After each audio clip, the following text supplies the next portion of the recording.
November 1944, Normandy. American intelligence officers gathered around a Canadian sergeant who held up a battered Wehrmacht helmet mounted on a stick. "Gentlemen," he said, "this piece of junk just saved 47 Allied lives in 3 days." The Americans exchanged skeptical glances until he added, "and killed 19 German officers who couldn't resist the shot." The room fell silent. What sounded like a schoolyard prank had become the deadliest psychological weapon on the Western Front. November 3rd, 1944, 05:47 hours, Hürtgen Forest, Germany. The temperature hovered at 34 degrees as Captain James Brennan from Pittsburgh crouched in a foxhole, studying casualty reports that made his hands shake. In 72 hours, his company had lost 11 men to a single German sniper. Not artillery, not machine guns. One marksman, somewhere in the dense forest ahead, picking off American soldiers with mechanical precision. The pattern was unmistakable. Every officer who raised binoculars died within seconds. Every sergeant directing troops took a bullet through the skull. Radio operators, medics wearing marked helmets, anyone who looked remotely like command personnel, eliminated. The sniper understood American unit structure better than some American soldiers did. He knew which targets crippled morale, which deaths paralyzed decision-making. Brennan had studied sniper tactics at Fort Benning, but nothing prepared him for this. German snipers operated with patience that bordered on supernatural. They'd wait 16 hours without moving for a single perfect shot. They understood wind drift at 600 yards better than American spotters with rangefinders, and they were indoctrinated with fanatical dedication that made them prefer death over capture. The strategic situation demanded immediate resolution. The entire push toward the Roa River depended on taking this forest. Every day of delay meant more German reinforcements, more fortified positions, more casualties. High Command projected that if current attrition rates continued, Brennan's battalion would be combat ineffective within 6 days. That meant replacement troops.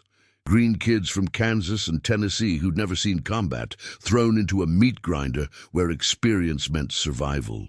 Lieutenant Samuel Torres from El Paso sat beside Brennan, methodically cleaning an M1 Garand that hadn't been fired in 2 days. "We can't move," he said quietly. "Can't advance, can't retreat, can't even coordinate properly because anyone who tries to command gets killed. This bastard's got us paralyzed." The conventional solutions had failed catastrophically.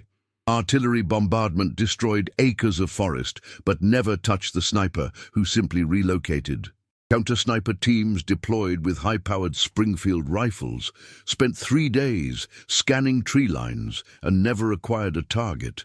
Smoke screens provided temporary cover, but consumed resources faster than supply lines could replenish. Night operations reduced visibility for everyone equally, stalling the entire advance. Brennan's executive officer, Lieutenant Michael O'Connor from Boston, had proposed the obvious solution that morning. Pull back 200 yards, call in air support, level everything. But Battalion Command rejected it. Intelligence indicated this forest concealed German supply routes feeding the entire sector. Destroying it meant forcing the enemy to relocate operations, extending American supply lines, delaying the push to the Rhine by potentially weeks. The breaking point came at 13:20 hours, when Sergeant David Mueller from Wisconsin, 28 years old, father of 2, veteran of Sicily and Normandy, stood up to adjust a camouflage net. The shot came from the northeast, a crisp crack that echoed through bare trees. Mueller dropped instantly, killed before his body hit the frozen ground. The entire company froze, 70 men collectively holding their breath, afraid that any movement would draw death from the unseen marksman. That evening, Brennan received orders to report to a farmhouse 3 miles behind the line. He arrived expecting a court-martial for failure to advance. Instead, he found 3 Canadian soldiers sitting around a wood stove, drinking coffee from tin cups. The senior man, Sergeant Harold Mackenzie from Vancouver, stood and extended a hand. "Captain Brennan, we hear you've got a Jerry giving you trouble." Brennan explained the situation. "One sniper, probably operating from multiple positions, systematically destroying command structure, making coordinated operations impossible. Mackenzie listened without interrupting, occasionally nodding. When Brennan finished, the Canadian smiled, not with humor but with recognition. "We faced the same problem at Falaise," Mackenzie said. "August, during the Gap closure, German sniper killed 7 of our officers in 4 days. Conventional counter-sniper tactics failed because these bastards are too disciplined, too patient. They'll outweight you every time." He paused, sipping coffee. "So we stopped trying to outweight them. We made them impatient instead." He reached into a canvas bag and pulled out a German helmet with a bullet hole through the crown. "This," Mackenzie said, "is what we call the dummy trick. Sounds ridiculous, looks ridiculous. And it works because it exploits the one weakness every sniper has: professional pride." Brennan stared at the helmet. "You're telling me you put a helmet on a stick and wave it around?" "Not exactly," Mackenzie replied. "We create the appearance of a target that's too tempting to ignore. A German sniper sees an American officer, or what looks like an officer, doing something tactically stupid, and his training takes over. He has to take the shot. It's not about impatience, it's about opportunity. He thinks he's got a clean kill on a high-value target, so he breaks discipline." The logic was sound, but Brennan couldn't shake his skepticism. "And when he shoots the helmet instead of a person?" Mackenzie's expression hardened. "The muzzle flash gives away his position for maybe half a second. That's all a trained counter-sniper needs. We had a corporal named Davies, best shooter in the regiment, who could acquire and fire in 0.7 seconds. 3 days after we started using decoys, we'd eliminated 6 German snipers. The rest either retreated or got so paranoid they stopped taking shots at legitimate targets." Lieutenant Torres, who'd accompanied Brennan, asked the question that mattered. "What's the success rate?" 73% in our operations," Mackenzie answered immediately. "We ran this trick 41 times across 2 weeks. 30 times, the sniper took the bait and we acquired his position. 22 times we killed or wounded him. The other 8 times, just knowing where he was hiding let us flank or suppress him, and the psychological impact? Massive. Once word spread that we were using decoys, German snipers became hesitant. They started second-guessing every target. Brennan felt something he hadn't experienced in 72 hours. Hope. "Can you teach us?" Mackenzie stood, reaching for his rifle. "Captain, we're not here to teach you. We're here to kill this son of a bitch for you. Then we'll teach your men so they can handle the next one themselves." He checked his watch. "We've got 3 hours of daylight. Let's go hunting." The Americans and Canadians moved out at 1650 hours, advancing through sectors where German snipers held tactical superiority.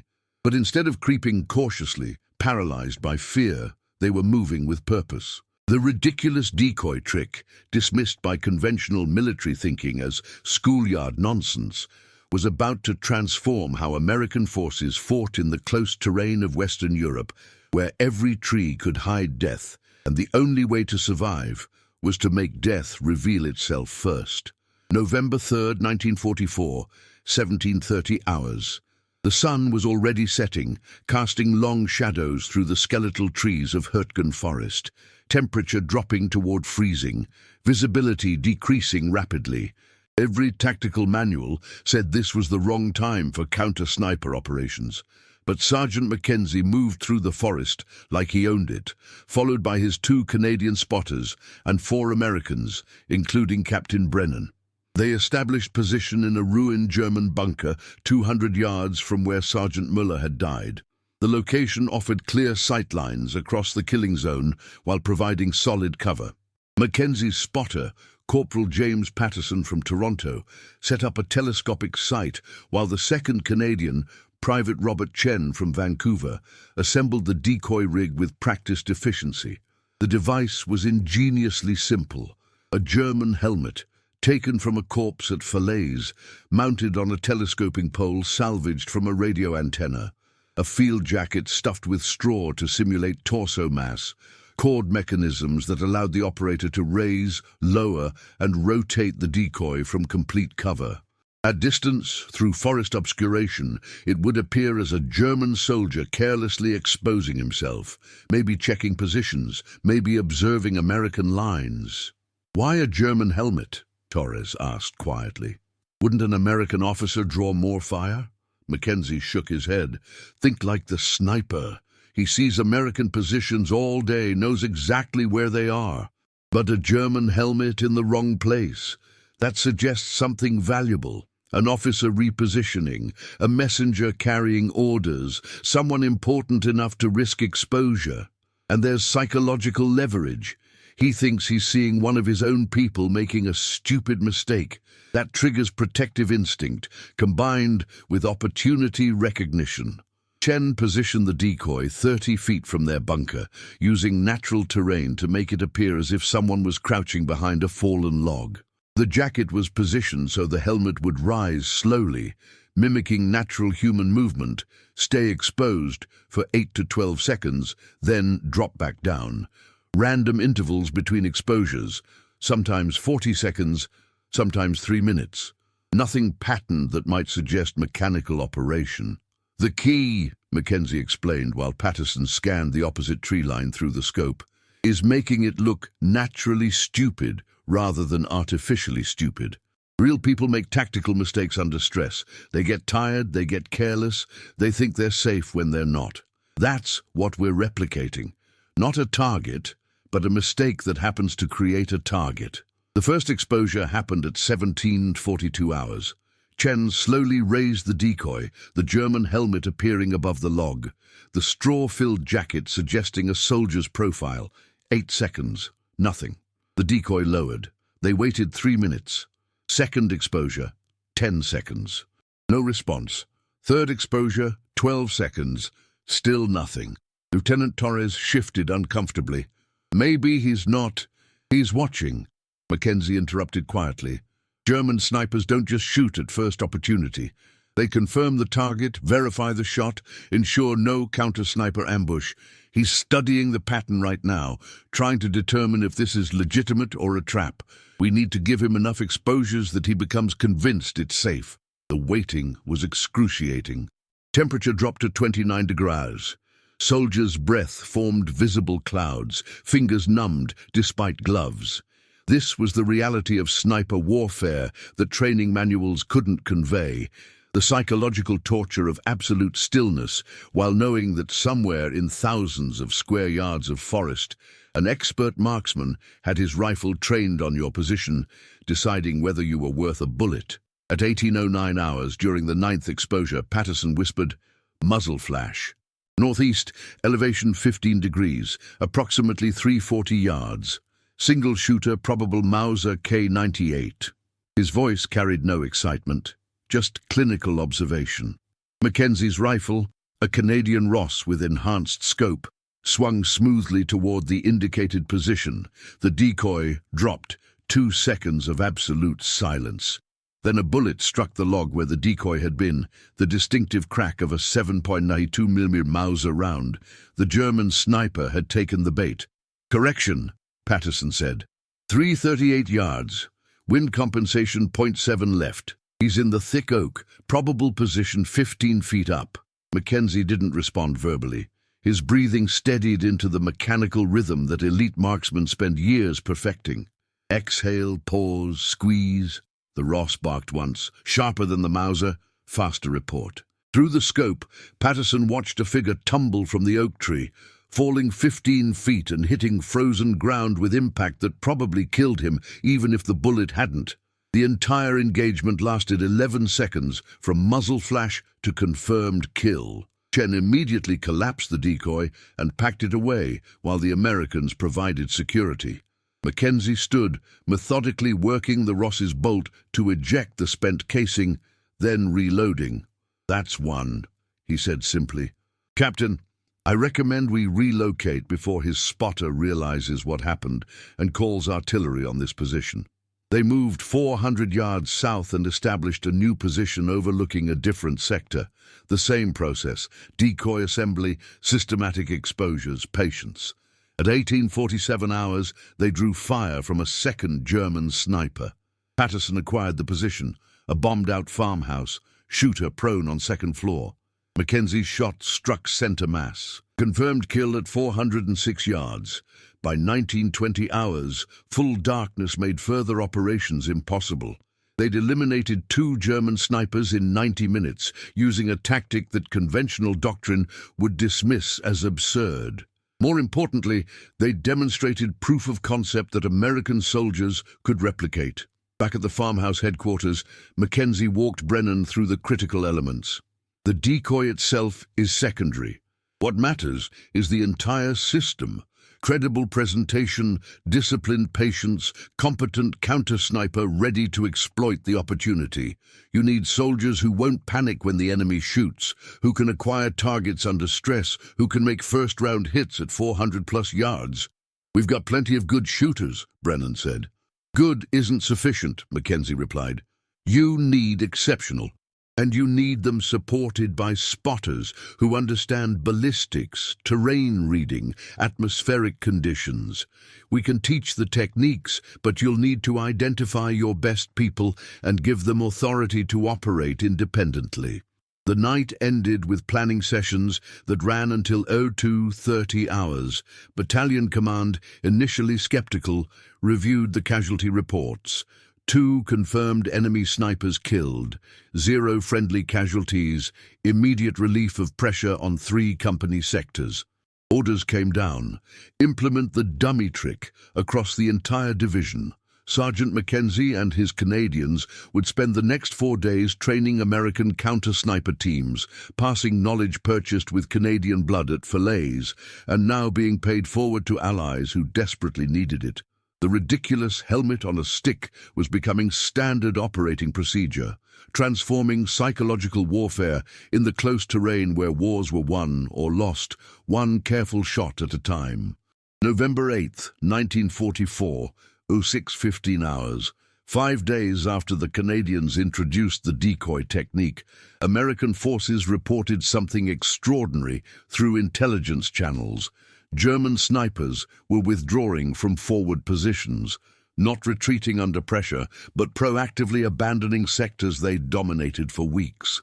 Wehrmacht after-action reports captured from a destroyed command post revealed the reason in stark German military language. American counter-sniper operations have achieved effectiveness ratio exceeding acceptable casualty thresholds. Recommend tactical withdrawal pending doctrinal revision. In 5 days, American teams trained by Mackenzie had killed or wounded 23 German snipers across the Hurtgen sector. The decoy trick accounted for 19 of those eliminations. Success rate, 82% when the technique was properly employed. The psychological impact far exceeded the tactical one. German marksmen who'd operated with impunity now faced an enemy that could force them to reveal themselves, then kill them with terrifying speed. Hauptmann Klaus Weber, commanding German sniper operations for the 275th Infantry Division, sat in a concrete bunker 6 miles behind the line, reviewing reports that read like horror stories. SS Scharführer Dietrich, killed by single shot after engaging decoy target. Obergefreiter Schmidt, killed after engaging helmet decoy. Gefreiter Holtz, killed after engaging what appeared to be enemy officer, but was determined post-engagement to be dummy apparatus. The pattern was undeniable and professionally humiliating. German doctrine emphasized patience, discipline, superior training. German snipers spent months in specialized schools, learning trajectory calculation, concealment, psychological resilience. They were taught to outweight any opponent, to never take unnecessary risks, to view every engagement through layers of tactical analysis. And they were being slaughtered by American soldiers waving helmets on sticks. Weber's intelligence officer, Lieutenant Hans Fischer, had interrogated a captured American counter-sniper team 2 days earlier. The Americans explained the technique with almost insulting simplicity. "We make you shoot at fake targets. You reveal your position. We kill you." Fischer had initially dismissed this as disinformation, but field reports confirmed it. The Americans had weaponized the fundamental principle that made snipers effective: their compulsion to take high-value shots. They've reversed the psychological dynamic, Fisher explained during the briefing. Our snipers see what appears to be a legitimate target, enemy officer, careless soldier, valuable opportunity, and their training tells them to take the shot. But it's a trap. The moment they fire, they've announced their position to counter-snipers who are specifically waiting for that exact scenario. Weber understood the military science, but the cultural dimension frustrated him more. German tactical doctrine assumed enemies fought with comparable sophistication. American forces were supposed to be poorly trained, overly reliant on material superiority, lacking the discipline for elite operations. Yet here were American soldiers executing counter-sniper tactics that demonstrated profound psychological insight. The captured decoy device sat on Weber's desk, crude compared to German engineering, but functionally perfect. Telescoping pole, helmet mount, cord controls. A child's toy, Weber said, and it's defeating trained snipers. Fisher shook his head. Not a toy. A psychological exploitation device. They've identified our tactical weakness. We're trained to shoot at opportunities that meet specific criteria. They present those criteria artificially. We respond according to doctrine, and we die. It's elegant in its simplicity. The German response was typically methodical. Orders went out to all sniper units. Verify all targets through extended observation. Minimum 3-minute evaluation before engagement. Priority targets only. Suspected decoy presentations are not to be engaged under any circumstances. But implementing these orders meant German snipers became less effective, taking fewer shots, eliminating fewer American officers. The Americans had achieved their objective without eliminating every German sniper. They'd made the survivors too cautious to be useful. Obergefreiter Karl Schneider, one of the few German snipers who'd survived multiple encounters with American decoy operations, explained the psychological impact during debriefing. You start seeing decoys everywhere. Real American soldiers doing tactically careless things, but you can't trust your own observations. Is that a legitimate target or a trap? Every shot becomes a calculation with your life as the stake. The Americans don't have to kill you. They just have to make you afraid to shoot. By November 10th, American forces reported that sectors previously dominated by German snipers were now passable with conventional caution. Officers could direct troops without immediate death. Radio operators could work without being specifically targeted. The strategic impact rippled through operational planning. Advances that would have required days of careful maneuvering could now proceed with standard infantry tactics. German command attempted counter-tactics. They deployed their own decoys, trying to bait American snipers into revealing positions. But the technique required the attacker to control initiative and tempo, advantages the Americans now possessed. German attempts felt desperate rather than calculated, reactive rather than proactive. Weber wrote in his final report before the division was transferred to the Eastern Front. American forces have demonstrated capability to neutralize German sniper superiority through unconventional tactical innovation. Traditional countermeasures prove insufficient. Recommend comprehensive doctrinal revision for future engagements. It was professional military language describing a fundamental shift. The hunters had become the hunted, and the weapon was nothing more sophisticated than making them believe they'd found prey when they'd actually found death. The cultural implications troubled Weber more than the tactical ones. Germans prided themselves on military sophistication, technological superiority, doctrinal excellence. Being defeated by such a simple trick suggested that American forces understood warfare at a level that German intelligence had consistently underestimated. They didn't need superior equipment or longer training.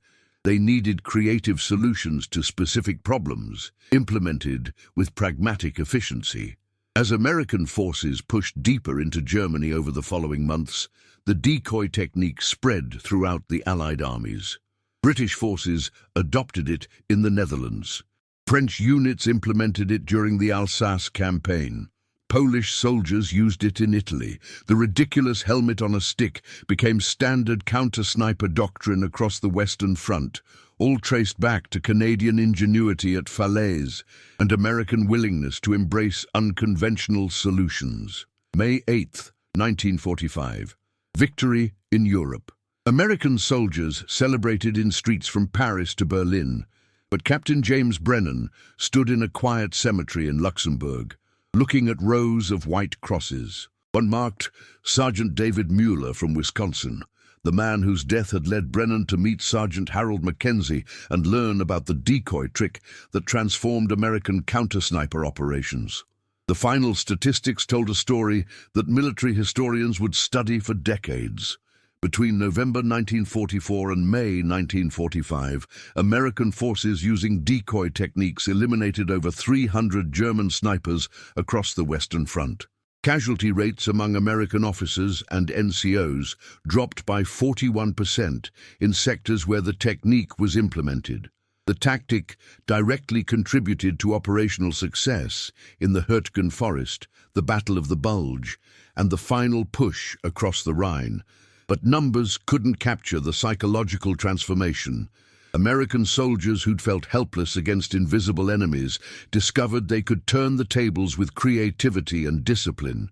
The decoy trick proved that superior technology and training could be countered with tactical innovation that exploited psychological vulnerabilities. It validated the American approach to warfare: pragmatic, adaptive, willing to try unconventional solutions that looked ridiculous until they worked. Lieutenant Samuel Torres, promoted to captain after Brennan's transfer to intelligence duties, wrote in his after-action report, "The decoy technique succeeded because it inverted the sniper-infantry dynamic. Instead of infantry adapting to sniper presence, we forced snipers to adapt to our counter-tactics. This psychological reversal was as important as the tactical one. Soldiers stopped feeling like prey and started feeling like hunters." No, the technique's influence extended far beyond World War II. American military doctrine incorporated decoy operations into counter-sniper training at Fort Benning and Quantico. During the Korean War, American forces used refined versions against Chinese and North Korean marksmen. Vietnam-era snipers studied the Hürtgen Forest operations as examples of psychological exploitation in asymmetric warfare. Modern military forces across NATO trained on variations of the technique, adapted for contemporary combat environments. Sergeant Harold Mackenzie returned to Vancouver after the war, resuming work as a logger and refusing to discuss his military service publicly. When contacted by military historians in 1967, he responded with characteristic Canadian modesty. "We just did what made sense. Jerry had us pinned down, so we figured out how to make him expose himself. Nothing fancy about it." He died in 1982, and only then did his family discover he'd been credited with personally eliminating 17 enemy snipers and training American forces that eliminated hundreds more. Captain Brennan transitioned to civilian life in Pittsburgh, working as an industrial engineer and occasionally lecturing at military academies about unconventional tactics. He emphasized the same lesson in every presentation. The decoy trick worked because we stopped trying to beat German snipers at their own game. We changed the game entirely, forcing them to play by rules where their advantages became liabilities. The broader legacy shaped American military culture in ways that transcended any single tactic. The success of the decoy technique validated institutional willingness to embrace ideas regardless of their source, Canadian allies in this case, and implement them rapidly without bureaucratic obstruction. It demonstrated that individual soldiers' creativity could solve strategic problems that conventional doctrine couldn't address.